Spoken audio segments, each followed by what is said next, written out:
नमस्कार बच्चों, अभी हम तुलसीदास के द्वारा रचित रामचरितमानस के अंतर्गत जो लक्ष्मण मूर्छा और राम का विलाप प्रसंग थे वो पढ़ रहे थे। अभी दोहे हम इसके कर चुके हैं, अगला जो है हमारा सोरठा वो कर रहे हैं। तो यह है, प्रभु प्रलाप सुन कान विकल भय वानर निकर, आई गई हनुमान जिमि करुणा में है वीर रस। इस समय उस समय का वर्णन किया गया है जबकि लक्ष्मण मूर्छित हो जाते हैं शक्ति लगने के कारण, और हनुमान जो है संजीवनी बूटी लेने के लिए गए हुए थे। तो इस बीच श्री राम किस प्रकार से व्याकुल हो रहे थे और दुखी हो रहे थे, उस स्थिति का ही वर्णन किया गया है। अभी श्री राम बहुत ही व्याकुल होकर सामान्य मनुष्यों की तरह अश्रु बहा रहे थे। उसी समय क्या होता है उसके विषय में बताया गया है। प्रभु प्रलाप, प्रभु श्री राम प्रलाप यानी कि उनका जो विलाप था, उनका जो दुख था उसको सुनकर, सुन कान, अपने कानों से सुनकर श्री राम जो लक्ष्मण की मूर्छित हो जाने के कारण बहुत अधिक व्याकुल होकर विलाप करने लग गए थे, उनके विलाप को सुनकर कान विकल हो गए, व्याकुल हो गए। किसके कान? भय हो गए। वानर यानी कि जो सेना थी, वानर सेना, निकर अर्थात कि सभी जो समूह था, सेना के लिए प्रयोग किया गया है। जो वानर सेना थी यानी श्री राम की जो सेना थी, वह श्री राम के प्रलाप को सुनकर, विलाप को सुनकर बहुत अधिक व्याकुल हो गई। व्याकुल अर्थात दुखी हो गई श्री राम की सेना। जब प्रभु श्री राम लक्ष्मण के मूर्छित हो जाने पर विलाप करने लग जाते हैं तो सारी सेना भी व्याकुल हो जाती है, दुखी हो जाती है। आई गई हनुमान जिमि करुणा मह वीर रस। आई गई, आ गए हनुमान, भगवान हनुमान जी आ जाते हैं। जिमि अर्थात कि जैसे, करुण रस होता है जब दुख का माहौल था उस समय, और वीर रस यानी कि उत्साह का भाव सभी में आ जाता है। रस अर्थात कि भावना आ जाती है। सारी सेना जो श्री राम की थी बहुत अधिक दुखी थी लक्ष्मण के मूर्छित हो जाने पर। हनुमान जी संजीवनी बूटी लेने के लिए गए हुए थे। तो उसी समय हनुमान जी आई गई हनुमान, जब श्री राम विलाप कर रहे थे हनुमान जी आ जाते हैं। उनका आना उसी प्रकार से था, जिमि करुणा में है वीर रस, जैसे कि मानो करुण रस के बीच में वीर रस की उत्पत्ति हो गई हो। करुण रस होता है जब दुख की भावना आती है तो उसमें करुण रस का समावेश होता है। जब वीर रस होता है तो उत्साह की भावना, क्योंकि जो भगवान हनुमान थे वो पूरे पहाड़ को लेकर आ गए थे संजीवनी बूटी। उन्हें नहीं पता था कि कौन सी बूटी है, लेकिन उन्हें पहाड़ का पता था, वो पूरा पर्वत उठाकर ले आए थे।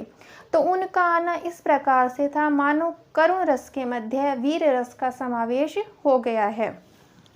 अगला सोरठा देखिए। हर्षि राम भेटेउ हनुमाना, अति कृतज्ञ प्रभु परम सुजाना। हर्षि का अर्थ है प्रसन्न होना, खुश होना।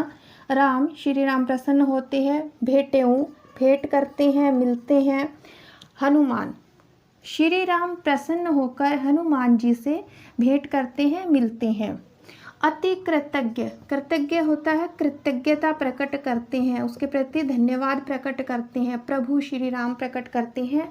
परम सुजाना, और उसे अत्यंत, परम यानी कि बहुत अधिक, सुजाना यानी कि सुजान, बुद्धिमान जानकर, क्योंकि जो हनुमान है पूरे पहाड़ को ही लेकर आ गए थे, चाहे उन्हें ये नहीं पता था कि कौन सी बूटी का उन्हें लेकर जाना है।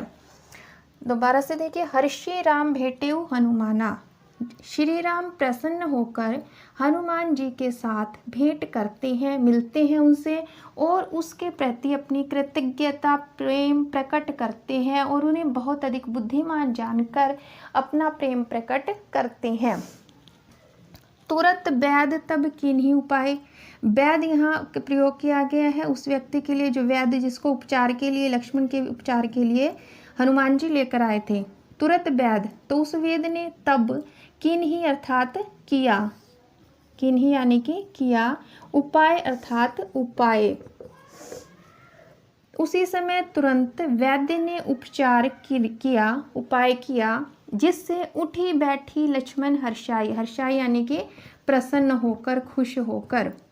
उठी बैठे लक्ष्मण।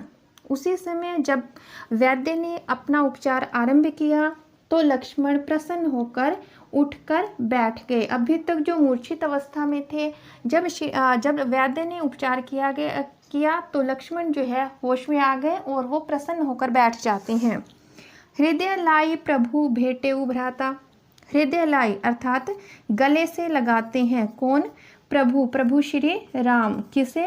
लक्ष्मण को। भेटेउ मिलते हैं, भ्राता अर्थात भाई से। अब क्योंकि लक्ष्मण होश में आ गए हैं तो श्री राम प्रसन्न होकर उन्हें गले से लगाते हैं। हर्षे सकल भालू कपि ब्राता।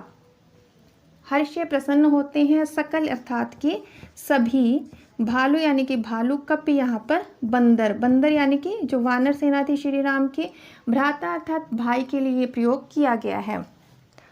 सारे जो सकल सारे भालू, बंदर, सभी जो भाई थे वे प्रसन्न हो जाते हैं, यानी कि श्री राम की सेना में प्रसन्नता का संचार हो जाता है। अभी तक पूरी सेना बहुत अधिक दुखी थी क्योंकि लक्ष्मण मूर्छित हो गए थे, लेकिन जब हनुमान जी संजीवनी बूटी लेकर वहां पर आ जाते हैं तो पूरी जो सेना थी उसमें प्रसन्नता की लहर दौड़ जाती है।